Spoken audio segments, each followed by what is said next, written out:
шексіз сезім. Қайсын таңдасақ екен, меніңше... Мынау болатын сияқты. Әрине осы болады. Осы екі түсті қоссақ ұнатқан түсіміз шығады. Міне, Ісің оң болсын. көп рахмет. Мынанды алайық. Мен мына қабырғаларға бірдеңе қойсақ деп едім. Көп жасағыр Кемал ұмытпапты. Кемал сондай адам ғой. Өзі сыйлайтын адамның айтқанын не кетпейді. Солай ма? Жер төле қандай түсте болады? Болмай ма? Бұлай болмасынша. Маған жасыл түсі онша ұнамайды. Қалай десем екен, соны қабылдай алмаймын.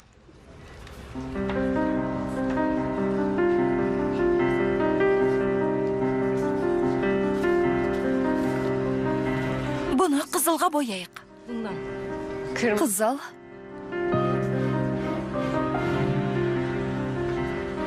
Сізге ұнамады ма? Ештең етпейді. Біздің ұнатқанымызды істеу үшін келдіңіз ғой. Бастықтар үшін деймін. Асу? Кел жаным, кел. Сен де ойыңды айтшы. Мен жертөленің түсі қызыл болсын деймін. Сен не дейсің?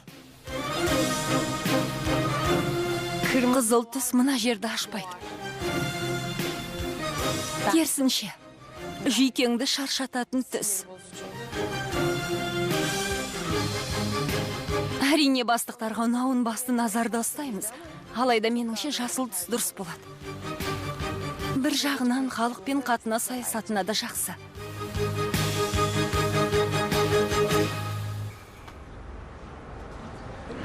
Сіздей өнерлі жан тұрғанда, біз не айта аламыз?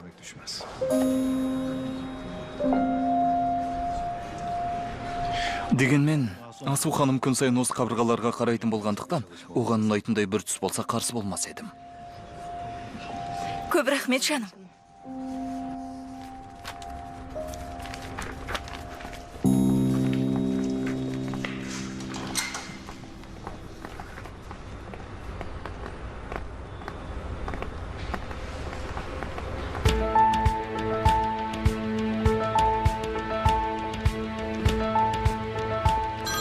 Кешірерсіз. Кемал мырза, сәлеметсіз бе? Туфан мырза. Әмір мырза бүгін сізді кеңседе күтеді. Кешірерсіз. Дегенмен нендей мәселеге қатысты екенін сұрауға бола ма? Неге қатысты дейсіз бе? Жобаға қатысты. Жобаға қол қойдыңыз ғой. Құтты болсын. Соған қатысты болар деп ойлаймын. Сізді сағат 3-те күтеді. Жарайды, 3-те сонда болам. Көп рахмет. Келетін болды мырза. Хатты толқыдым ғой. Көз оғылымен кездесем. Кетуің керек. Мен де бірге барайын ба? Жоға, бекерге шаршап қайтесің. Болмаса шыққан соң бір жерде кездесерміз. Жарайды, солай істерміз. Апамдар күтіп қалмасын. Жарайды, саған хабарласам. Ісің оң болсын.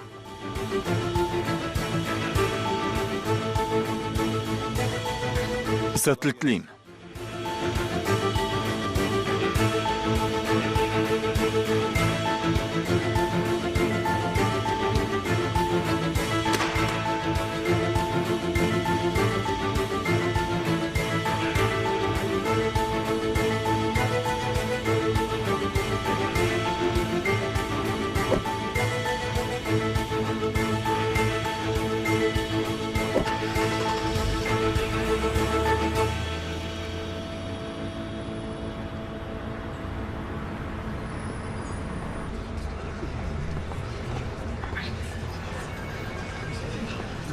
Мына жерде 5 сантиметр, мына жерде 5 сантиметр. Қайырлы күн.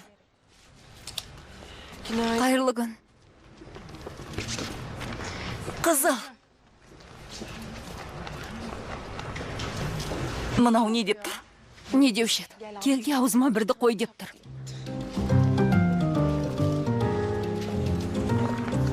Ясемен, мына жерге қызыл түс жарасушы ма еді?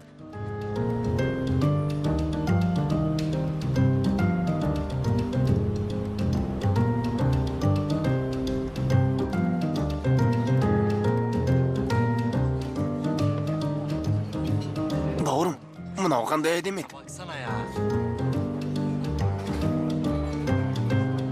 Озан, мен кімге айтып отырмын? Сағат неше болды? Әлі 2. Мүмкін 2-ден 5 минут өткен шығар. Осымен неше рет сұрадың, Озанжан?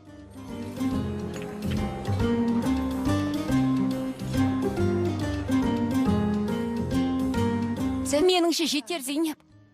Ана жігіт сені танымай қалмасын. Кетші Исема, оның айналасындағылардың бәрі осындай. Бітпесем ұят болады.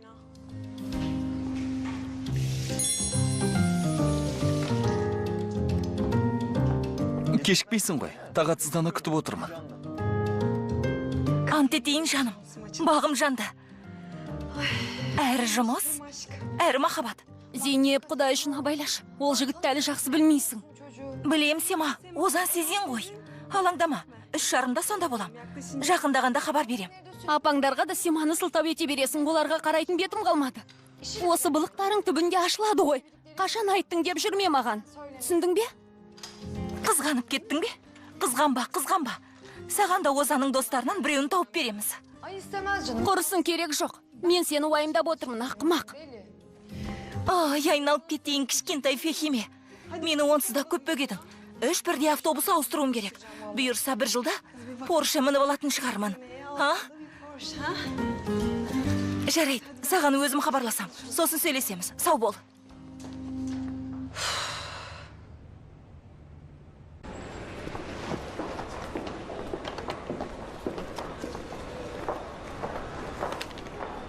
Кемал мырза келді. Жарайды. Туфан мырза аздан кейін сізге жолығады.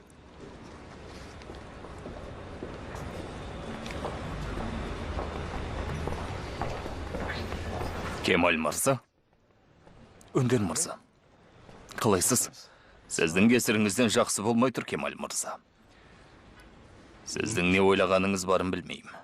Сізге адамша ескерттім, алайда оны түсінбеген сияқтысыз.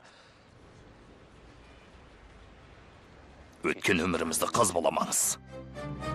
Түсінбедім. Мен де сізді түсінбедім. Не істеп жүргеніңізді білем. Алайда неге олай істегеніңізді түсінбедім. Кешіріңіз, нені айтасыз? Тыңдаңызшы, өткен нәрсе өтті, кетті. Оны мүлде ұмыттық қой. Қиялмайтында ештеңемізде жоқ, сондықтан оны қазбаламағаныңыз дұрыс. Енді бізді жайымызға қалдырыңыз. Жайымызға қалдырыңыз, Кемал мырза. Нені айтып тұрғаныңызды түсінбедім. Дегенмен сізді қорқытып алған сияқтымын. Әрине, реттейміз. Әмір, сіз ойлағаннан көрі анағұрлым ақылды. Меніңше абай болғаның жөн.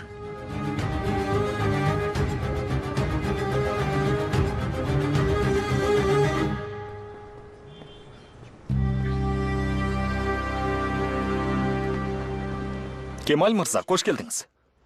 Қош болдық. Біз мына жаққа бара берейік. Әмір мырзаның да жұмыстары аяқталып қалды, аздан кейін жаныңызда болады. Ренжімесеңіз сәл тұра тұрасыз ба?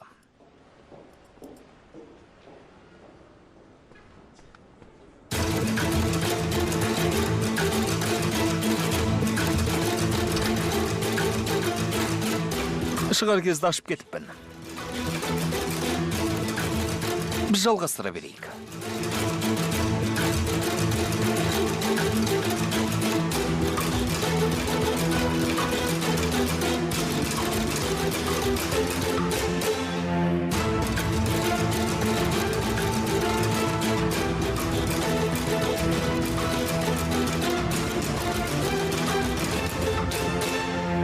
Жетеді.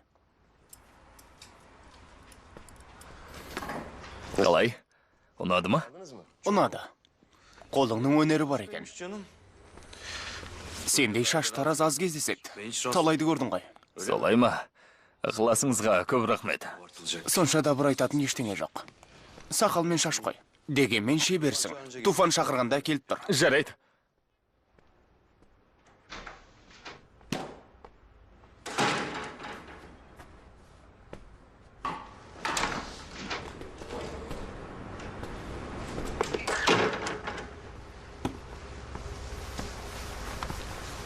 Құтты болсын, Тарық. Иә. Тыңда, Әмір мырза ешкімді де 2 рет шақырмайды.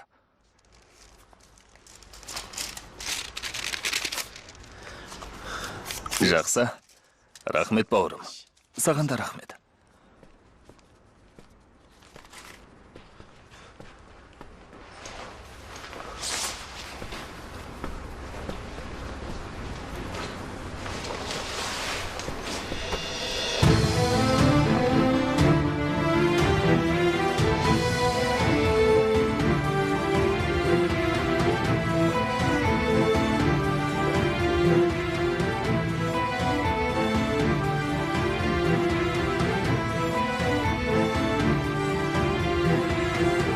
Кемаль мырза,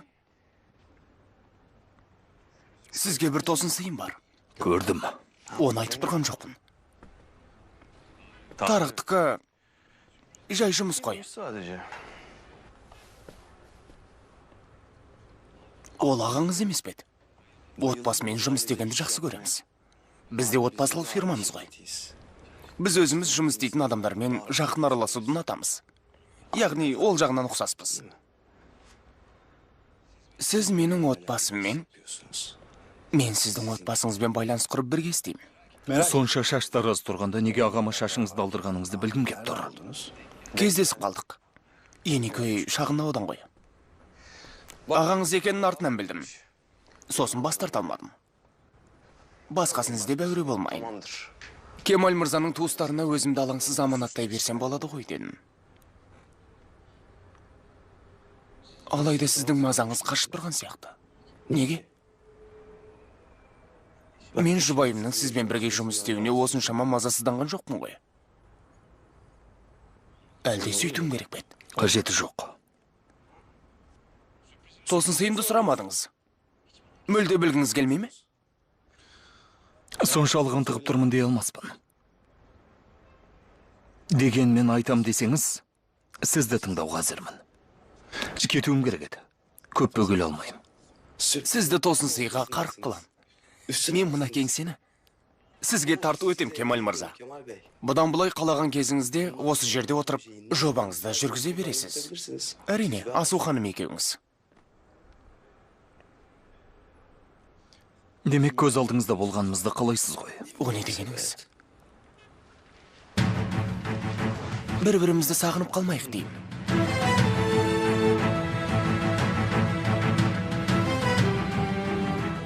Тамаша. Мұндай мүмкіндікті жібермеспін. Бір жағынан сізде де бақылап отырам. Сонда жұмыста қарқынды жүреді, дұрыс па? Иә. Кетуім керек еді.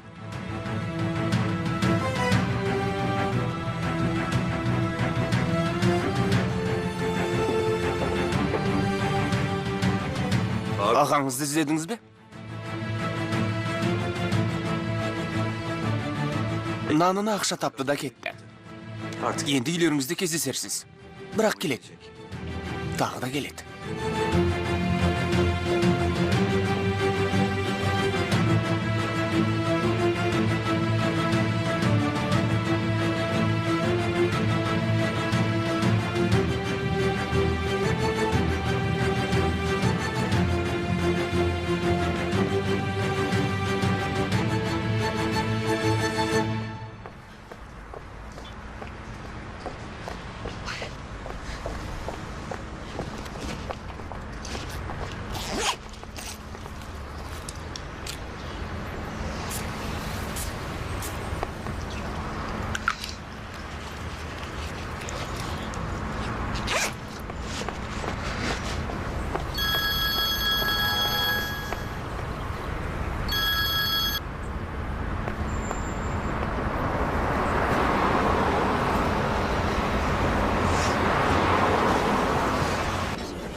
Сәлем.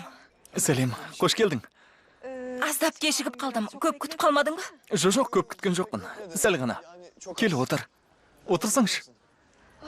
Тамаша орын тауыпсың ғой. Қатты ұнады. Талғамың керемет екен. Шын ба, ұнады ма? Көп рахмет. Айтпақшы, менің ертерек қайтуым керек. Соңғы сәтте ғана не болды? Келе алмай қала жаздап әрең келдім. Солай ма? Солай. Кешке қонақ келетін болыпты. Апама көмектесуім керек. Қызметші үлгермей жатыр екен. Жағдай солай боп тұр.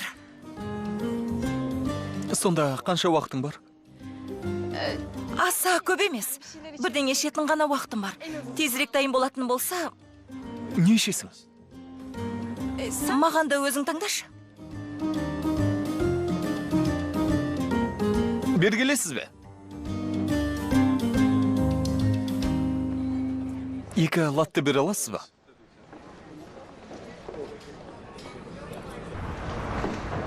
Әй, ағай. Аға, сенің ол немеде нең бар еді? Сау болыңыз. Рахмет.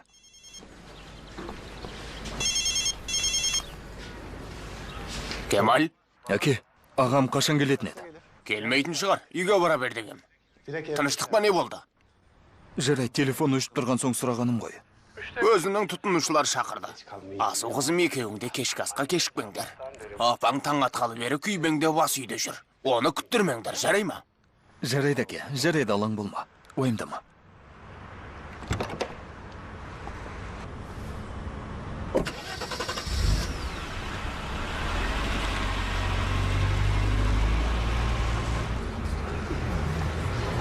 Маған осы қатты ұнайды.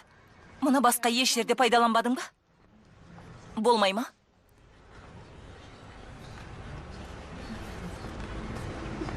Жарайды, Кемалжан. Жарайды. Шыққан бетте хабарласам. Келіп мен алып кетесің ғой. Апаңдар қандай тәттіні ұнатады екен? Сүтпен бе, шәрбәтпен бе? Жолай бірге алармыз. Ең бастысы кешікпейік.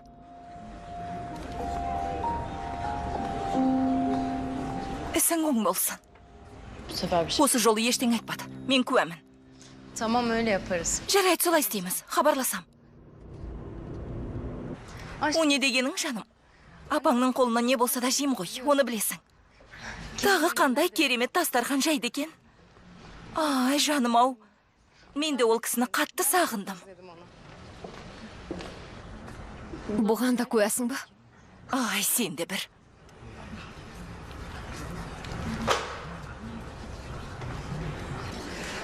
Онсыз да агенттіктерден хабарласқан. Мен ешбірімен келіскем жоқ.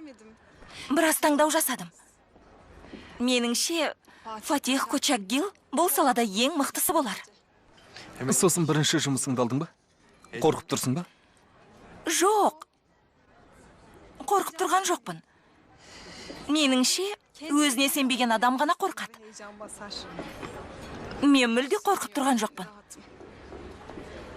Айтпақшы, саған бірдеңе бермекші едім. Бұлай шағын бір сыйлық деп ойла.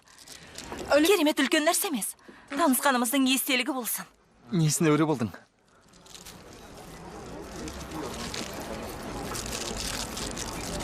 О, спорттық көліктердің ататынды қайдан білдің? Қатты ұнады. Рахмет. Сездім ғой. 7-ші түйсігім жақсы дамыған. Қалжыңдағаным ғой, жаным. Жай жорамалдадым. Жігіттердің көбі осындай көліктердің атады ғой. Содан білдім. Қатты ұнады. Рахмет. Өзі де әдемі екен. Басқа не ішкің келеді?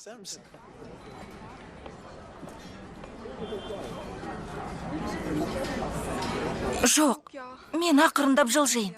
Енді біраз отырсам кешігем. Олай болса бұл кездесуді есептемейік. Тағы кездесейік дегенім ғой. Ертең келе аласың ба? Жарайды. Ертең көреріміз.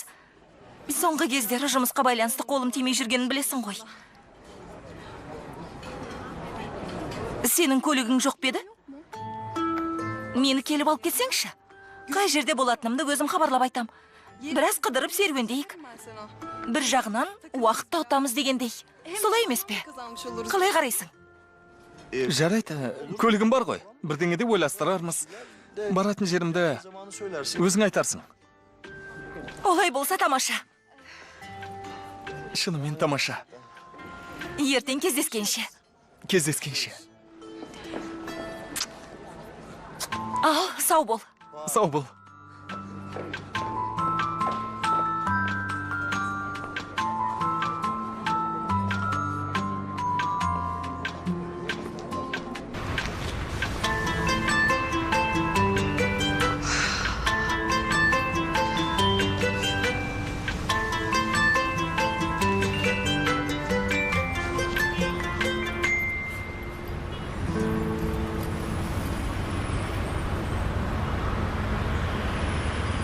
Ай, телефоның сынғыр, Салихай.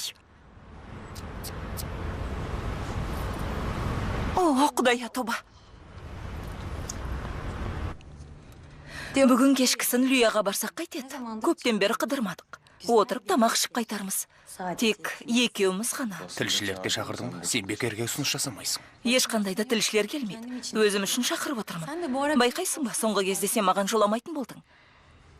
Сені қаншалық сағынып жүргенімді білмейсің ау деймін. Сені қаншалықты сүйетінімді. Сені қалай сыйлайтынымды. Сенің ғана бақытыңды тілейтінімді. Сені ренжітетін ештеңе істемейтінімді білесің ғой.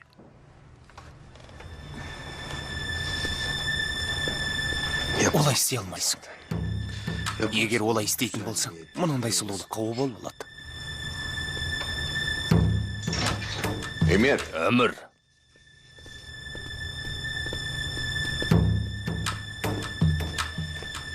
Айта бер. Нені айтайын? Сені кім бопсалап жүр, балам? Мені бопсалап па? Оны қайдан шығардың? Вилдан айтты. Сырымызды білетін біреу әмірді бопсалап жүр дейді. Озанның адам өлтіргенін кім білуші еді, әмір? Біз оларға құпияларын айтпаймыз демеп едік. Олардың бұлықтарын тазалағаның аз болғанда енді сен әуреге салып жүрме. Ол кім таға? Онда ештеңе жоқ. Айта береді. Онда ештеңе де жоқ.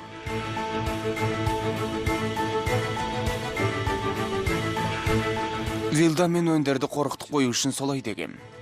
Мазамды алмай жүрсін де. Сонда алдын алуға мен әде істеген болдың ғой. Солай. Не, болмай мәк? Болмаса кім білуші еді? Өзің айтқандай олардың балығын тазаладық қой. Сонымен болды. Саған сенейін бе, балам? Вилданға сенгенше, ұлыңа сенгенің дұрыс емес бе? Өтірік айттың дейм, өтірік. Сонда да болса абай бол. Жындының айтқаны келмейді, сандырағы келеді. Айтпақша, мұнаны білік бай. Мен Вилданға әмірге ештең айтпайым дегем. Жарайды, келістік.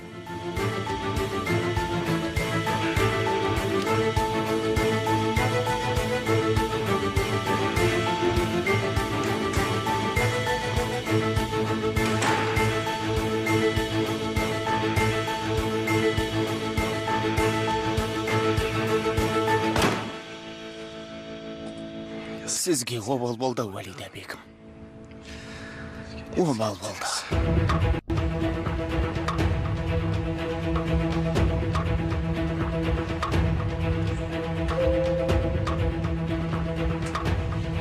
Жақында ұлыма байланысты саған бір бұйымтай айтармын.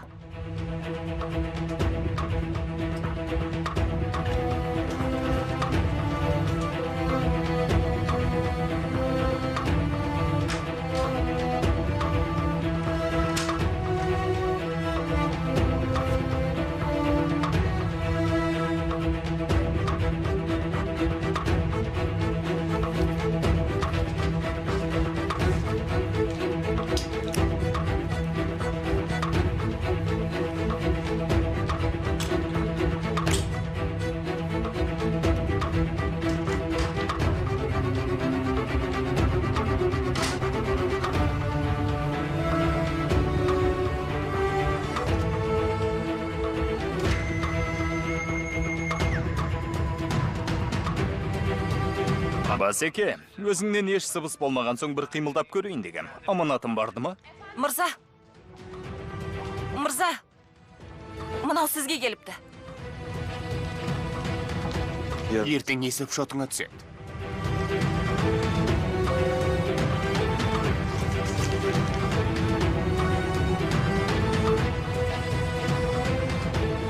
Өзім жүргізем.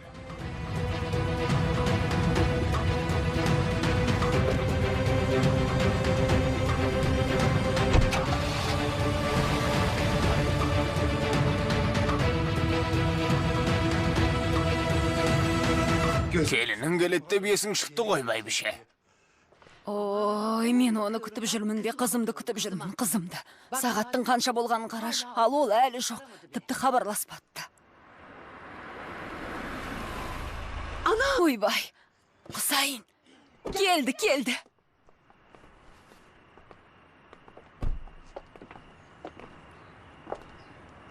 Кемал, мынау қандай жылуға толы үй еді. Сен ішкі жағын көрсең тіпті ыстық.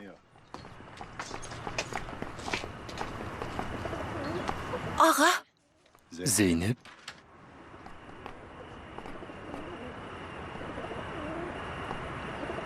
Енді келдің бе? жоға. Негізі ертерек келетін едім, бірақ сема біраз бөгеп, аяқ астағалық көрсете қалдың ба? Қыздың мазасын алма. Сәлеметсің бе, Зейнеп, мен Асумын. Танысқаныма қуаныштымын. Ал үйге кірейік. Ай, Құсайын-ау, мына қыз не деген сұлу еді. Дәл осындай болар деп ойламап ем. Естіп қоймасын. Айтарыңды сосын айтарсың. Қош келдіңдер. Қош келдің, сұлу қызым. Қош келдің. Тоңып қаларсың, үйге кірсеңші. Қош келдің. Бала. Қош болдық, танысқаныма қуаныштымын. Мен де қуаныштымын. Фехиме тіпті балаша қуанды. Кір, Қош келдің, балам, жүр. үйге кір. Тоқта, мен сендерге мынаны берейін. Сен құтылдым деп ойламай бірден ас үйге өтіп, сенімен сосын сөйлесеміз. Бас аяғыңды. Бол. Әуелі қолымды жуып алайыншы. Келе ғой, жаным, саған орныңды көрсетіп жіберейін. Ағам келмеді ме, әке? Біраз кешігемін деген. Келіп қалар.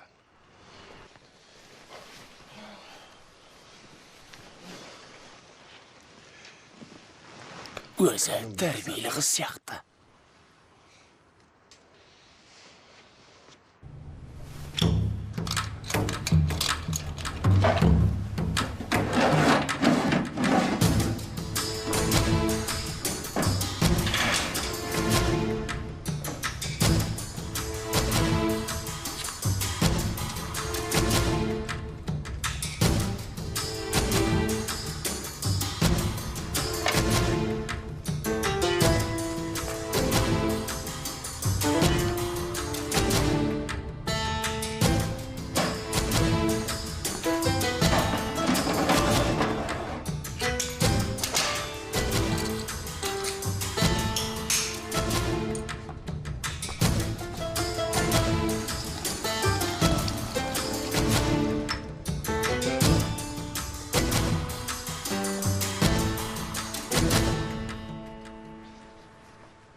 Жарайсың, күшігім.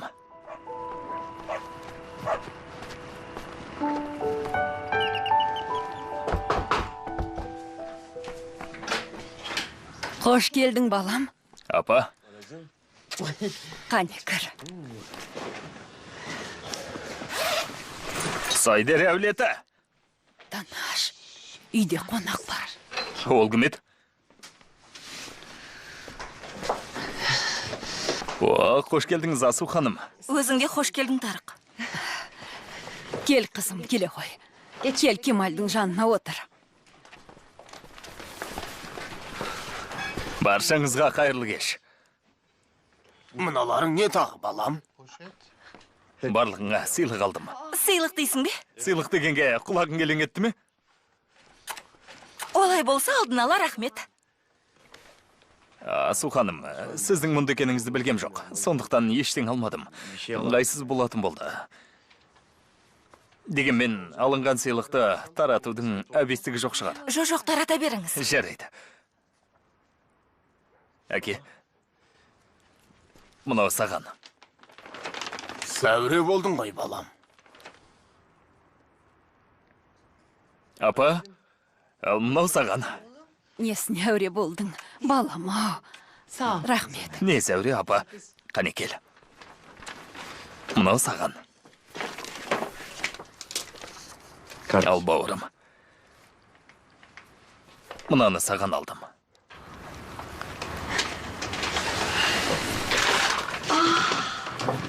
Соншалық құнды дүние емес. Дегенмен мойынтақ керек болар деп алғаным ғой. Иә, рахмет. Несіне шығындандың? Шығынданған нес? Адам тапқан табысын отбасымен бөлісіп, ішіп жемей ме екен? Жақсы, артынан ашып көрерміз. Иә, сөйтейік. Қарындарың ашқан шығар, дастарханға отырыңдар. Сендер де келіңдер. Кел, Асу қызым, кел. Жарайсың, балам.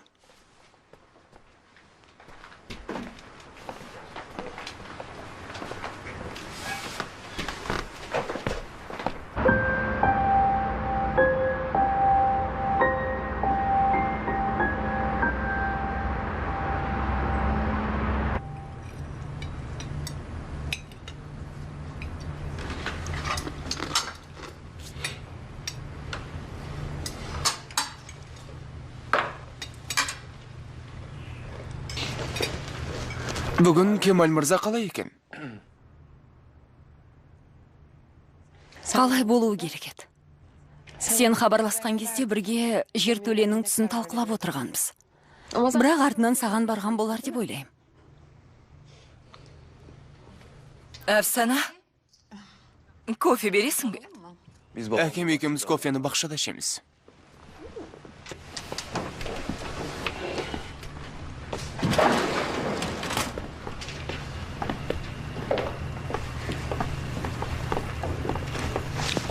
Ниған, біраз сөйлессек бола ма? Не туралы, әке?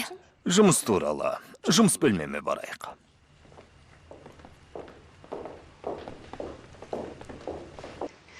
Асу қызым, долмадан алмадың ғой. Біреу болса да алсаңшы. Жаныңа жамандық көрмесін, бәрі сондай дәмді болыпты. Бірақ мыналарды жер болсам таң атқанша 100 келіге жетем ғой. Ештің етпейді, сәмбі талдай бұралып тұрсың ғой. Жей ғой қызым. Жемесең өзіңе байқатпай сөңпіңе салып жібереді. Аға, бүгінгі тұтынушың қалай екен? Жақсы. Сол баяғы шаш пен сақал. Бұл бір реттік пе әлде тағы да шақырам екен? Егер хабарласып шақырып жатса, барамыз ғой әрине. Жақсы. Меніңше шақыруға тиіс. Сенен жақсысын қайдан тапсын? Ұстазың Құсайын Сойдері ғой. Ұстаздан шәкірт озат деген. Озса да білінбей озады. Солай дейтін еді ғой. Бірақ...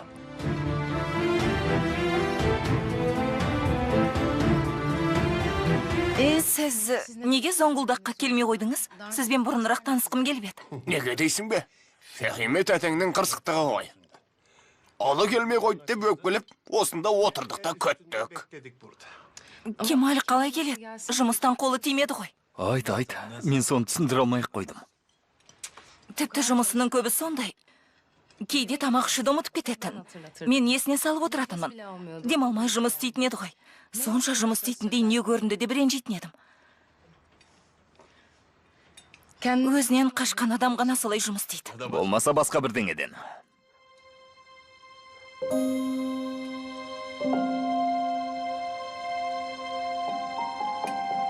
Ағам ақшасыз қалғысы келмейтін. Басқа не болушы еді? Сен көп жұмыс істеп, жоқшылық деген бәледен құтылайын дедің ғой, яғы? Жарлы болса да, кербез жігіт пе? Кедей боп кетіп, бай боп оралған жоқ па? Ол не сөзің, балам? Менің балам ол жерде жұмысшылардың несінде істеді ғой. Менің балам олардан өзін бөлек ұстап көрген емес. Кетіп қалды деп ренжіп едіңіз. Енді Кемалды мақтан етсеңіз болады. Жоқ, олай деме. Мен оған жұмысқа кетті деп ренжіген жоқпын. Ағасы, котлет бересің бе? Өтінем. Бүгін қарның аш сияқты ғой. Аш аға. Жағдайың қалай, әке?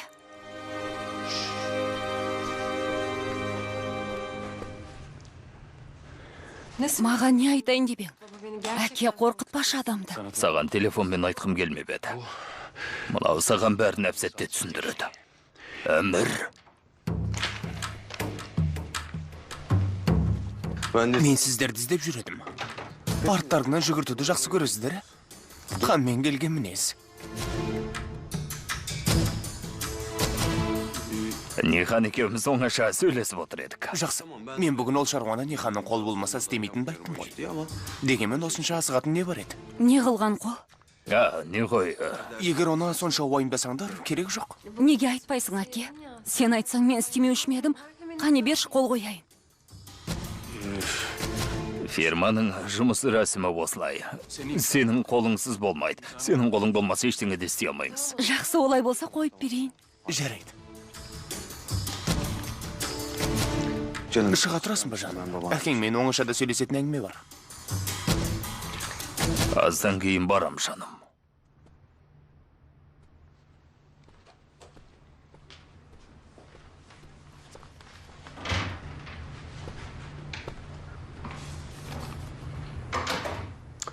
Мен қателескен шығарма деп соңына дейін күттім. Бірақ болмады. Сол баяғы алаяқтығыңыз. Сіз сонда Озанды жек көресіз бе?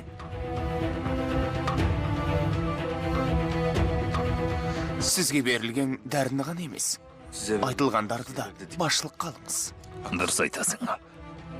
Сөйтейін.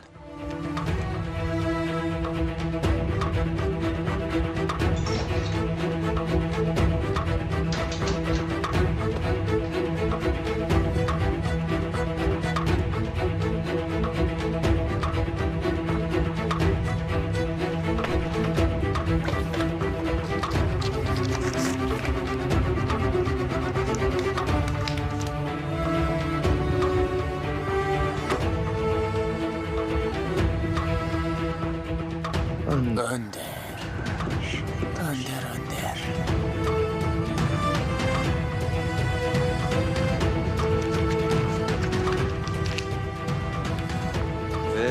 Мына жерде біразы жетпейді екен. Менің жоспарымды бұза бересіз. Сәлде болса ұялдыңыз. Алайда ұялу аз болады, Önder мырза. Мені осал деп ойламаңыз. Менің босқа сөйлемейтінімді білесіз ғой. Әмір. Айттым ба, істейім.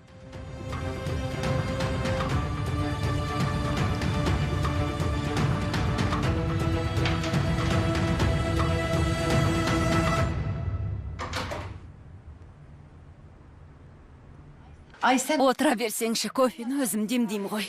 Сонда мені қонақ деп жолатпай тұрсыз ба? Тостақтар әне тұр, соны алшы. Жұмыстан бас алмайтынымыз сондай. Мен осындай тамаша дастархан басындағы демалысты ұмытыппын. Жаныма майдай жақты. Ай, мен де қуанып отырмын. Қалаған кезіңде осында келіп тұр, жарай ма? Кемалиға да қарама. Жарайды, келем. Мен енді осында болам. Кемалды жалғыз қалдырғым келмейтінін білесіз ғой. Білем ғой. Саған Алла разы болсын, сұлу қызым. Жұмыс жақсы жүріп жатыр. Әмір қожылығымен жүргізіп жатқан жаңа жобамызды білесіз ғой. Біз тіпті қазір отбасылық фирмаға айналып кеттік. Оның әйелі қазір бізде сурет салып жүр. Нен? Кімді айтасың? Қабырға суреттерін. Әмір мырзаның жұбайы суретші екен. Нихан Қожоғлы. Не? Қандай жақсы дегенім ғой.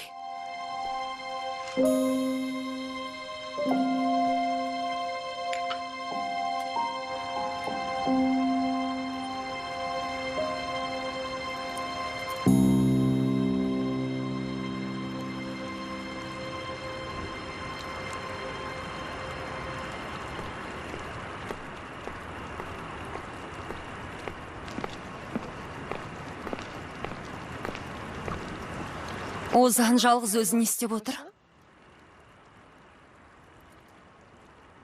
Білмеймін, тамақтан кейін ауыр ойға батып кетті. Мен көріп келейінші.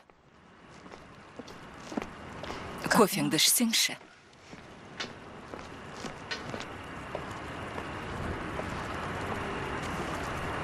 Мұңға батқан бай қыздай.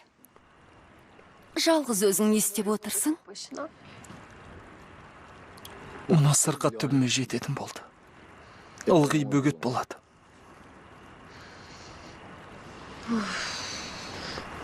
Тағы не боп қалды? Қане айтшы. Өзім қалаған нәрсені істей алмайым. Мына жерде оңаша отырайын деп ем, бірдеңе болды ма деп сен келіп алдың. Озан, бұл туралы талай сөйлестік қой. Сені қойып сырқатыңа біздің өзіміз үйреніп кеттік қой. Қойшы, Нихан, сен де апам сияқты айттың ғой. Сонда нені істей алмай отырғаныңды айтшы. Өзің де талай нәрсені білесің ғой. Бұл ауру түрмеден бетер. Бар бола тұрып, жоқшылыққа ұрыну. Қобалжуға болмайды, уайымдауға болмайды. Мысалы, секіріп, жүгіруге де, сүңгуге де болмайды. Жалғыз өзім көлікпен алысқа да шыға алмайым.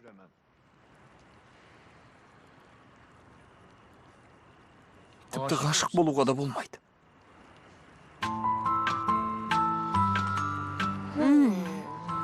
Сондай адамың бар ма еді?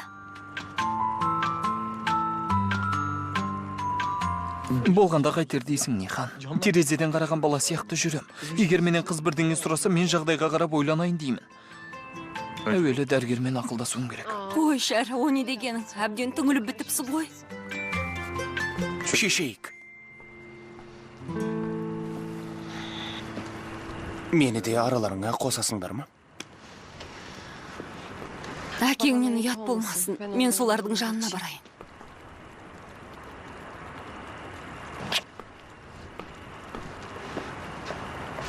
Сенде жар бүйірардай Құдайға не жақсылығым өтті екен? Фильмді қазақ тіліне аударған Қазақстан ұлттық телеарнасы 2020 жыл.